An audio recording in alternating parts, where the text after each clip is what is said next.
नमस्कार मित्रांनो, तुमच्या सर्वांचं स्वागत आहे. माझं नाव आहे शुभम. तर मित्रांनो, आज आपण बघणार आहोत अशा एका मूव्हिंग ॲव्हरेजबद्दल माहिती, ज्या मूव्हिंग ॲव्हरेजचा वापर करून आपण ऑप्शन ट्रेडिंग करू शकतो. तर मित्रांनो, हे असं एक मूव्हिंग ॲव्हरेज असणार आहे ज्याच्यामध्ये तुम्हाला कसल्याही प्रकारचा सपोर्ट रेजिस्टन्स ड्रॉ करण्याची गरज पडणार नाही.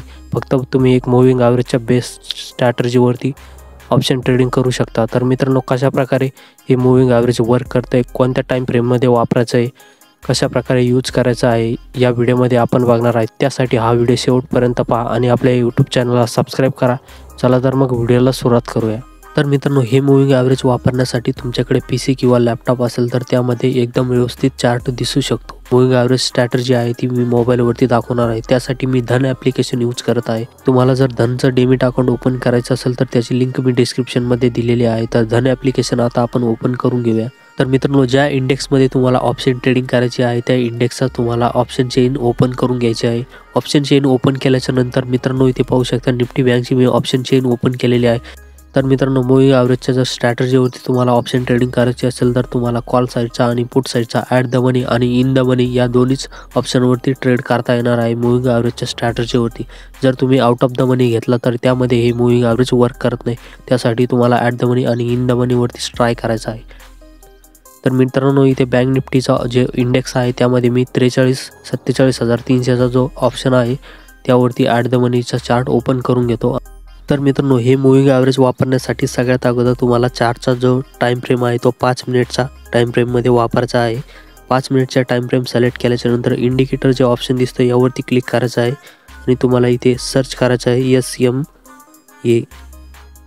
ज्यावेळेस तुम्ही SMA सर्च कराल त्यानंतर तुमच्यासमोर एक ऑप्शन येईल स्मूथ मूव्हिंग ॲव्हरेज. या ऑप्शनवरती क्लिक करायचं आहे आणि इथे क्लोजवरती क्लिक करायचं आहे. तर हे मूव्हिंग ॲव्हरेज तुमच्यासमोर इथे अप्लाय होईल चार्टवरती आणि याची जी सेटिंग असणार आहे ती डिफॉल्ट सेटिंग असणार आहे. त्यामुळे याच्यात तुम्हाला काही छेडछाड करायची गरज नाही. त्यानंतर मित्रांनो, हे जे मूव्हिंग ॲव्हरेज आहे अशा प्रकारे वर्क करते. ज्या ज्या ठिकाणी क्रॉसओव्हर आलेला असेल त्या ठिकाणी मार्केट वरती गेलेलं आहे. तर मित्रांनो, इथे या कॅन्डलला क्रॉसओव्हर आलेला आहे, इथून मार्केट वरती गेलेलं आहे. त्यानंतर इथे पण पाहू शकता ह्या कॅन्डलला क्रॉसओव्हर आलेला आहे, इथून मार्केट वरती गेलेलं आहे. तर जिथे जिथे ज्या ज्या ठिकाणी क्रॉसओव्हर आलेला असेल कॉल साईडला तिथे मार्केट वरतीच गेलेला असेल. तर मित्रांनो, या मूव्हिंग ॲव्हरेजच्या बेसवरती आपल्याला ट्रेडिंग कशा प्रकारे करायची. तर मित्रांनो, ज्या ज्या ठिकाणी मूव्हिंग ॲव्हरेजनं खालच्या साईडनं वरच्या साईडला क्रॉसओव्हर केलेला आहे मूव्हिंग ॲव्हरेजनं इंडिकेटरने, तर त्या ठिकाणी तुम्ही एंट्री करण्याचा प्लॅन करू शकता. म्हणजे इथे इंडिकेटरने खालून वरच्या साईडला या मूव्हिंग ॲव्हरेजला क्रॉस केलेला आहे. तर इथे तुम्ही एक एंट्री करण्याचा प्लॅन करू शकता आणि एंट्री केल्याच्या नंतर तुम्हाला ताबडतोब स्टॉप लॉस प्लेस करायचा आहे. आणि जसं जसं मार्केट वरती जात राहील तसं तसं तुम्हाला जो तुमचा स्टॉप लॉस आहे तो ट्रेल करत राहायचा आहे. म्हणजेच तुम्हाला एक फिक्स प्रॉफिट होईल.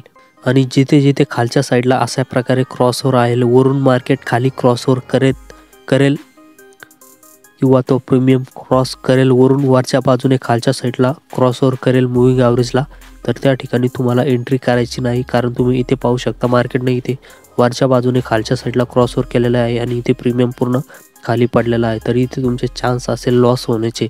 त्यामुळे ज्यावेळेस मूव्हिंग ॲव्हरेजला मार्केट खालच्या साईडनं जो प्रीमियम आहे तो खालच्या साईडनं क्रॉसओव्हर करून वरती जाईल त्यावेळेसच तुम्हाला एंट्री करण्याचा प्लॅन करायचा आहे. तर अशा प्रकारे तुम्ही या मूव्हिंग ॲव्हरेजच्या स्ट्रॅटर्जीवरती ऑप्शन ट्रेडिंग करण्याचा प्लॅन करू शकता. तर मित्रांनो, तुम्ही हा व्हिडिओ बघितल्याच्या नंतर ह्या मूव्हिंग ॲव्हरेजची स्ट्रॅटर्जी जी आहे त्यावरती तुम्ही डायरेक्ट ऑप्शन ट्रेडिंग करू नका. त्यासाठी सगळ्यात अगोदर तुम्ही फ्रंट पेज ॲप्लिकेशनवरती पेपर ट्रेडिंग करा, कुठल्याही ॲप्लिकेशनवरती करा, परंतु सगळ्यात अगोदर या मूव्हिंग ॲव्हरेजच्या स्ट्रॅटर्जीवरती डायरेक्ट ऑप्शन ट्रेडिंग करू नका. कारण कॅपिटल जाण्याचे रिस्क चान्स जास्त आहे. कारण याचे सगळ्यात अगोदर प्रॅक्टिस करा आणि मगच रिस्क मॅनेजमेंट करून ऑप्शन ट्रेडिंग करू शकता या इंडिकेटरच्या बेसवरती. तर मित्रांनो, हा जर व्हिडिओ तुम्हाला आवडला असेल तर आपल्या चॅनलला सपोर्ट करा, सबस्क्राईब करा. ज्यावेळेस तुम्ही सबस्क्राईब करता, व्हिडिओला लाईक करता, कमेंट करता, त्यावेळेस मला एक मोटिवेशन मिळते. त्यामुळे मी पुढचा व्हिडिओ बनवण्यासाठी तयार राहतो. चला तर मग मित्रांनो, भेटूया पुढच्या व्हिडिओमध्ये. जय हिंद.